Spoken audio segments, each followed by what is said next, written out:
to show you how to make a reusable face mask for the people that you love in your life who need to go to the store. And this is what a finished product looks like.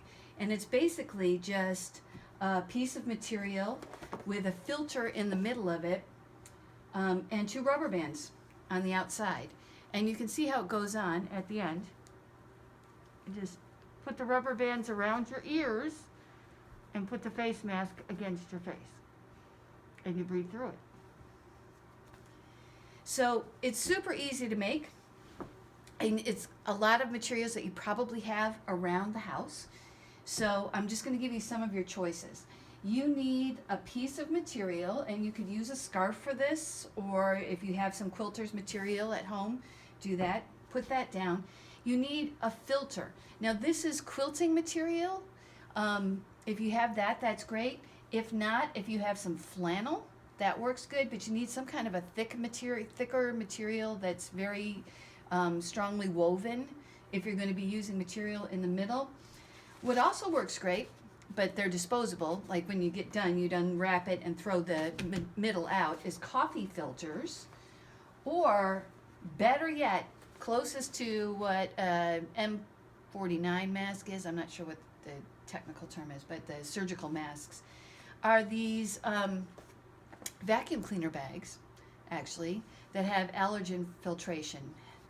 It traps up to 99% of dust and stuff. You can get them at the hardware store, maybe you have them laying around, and you can cut them up and use them. You want to make sure you have both layers when you put it in the middle, okay? But I'm going to make one that I can put in the washing machine. So I'm going to go ahead and use the quilting material and put that in the center. And then you just want to fold your material over it so that you make like a tube, okay? Now, you can easily do this, put your rubber bands on either end, tuck one end into the other,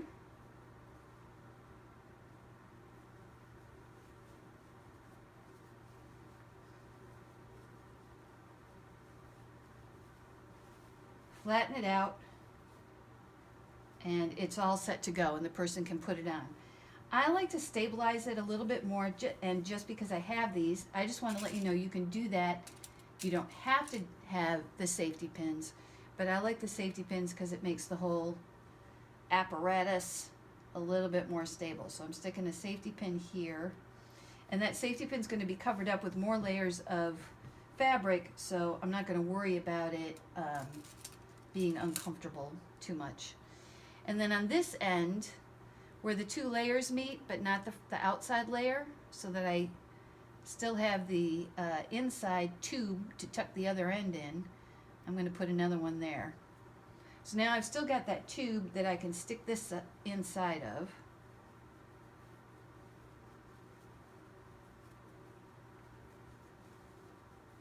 And put it all together. Move the rubber bands to the outside. And now I have another face mask that's ready to go. We just put it on and wear it out. And when I'm done, I can come home, put this in the washing machine and wash it and dry it and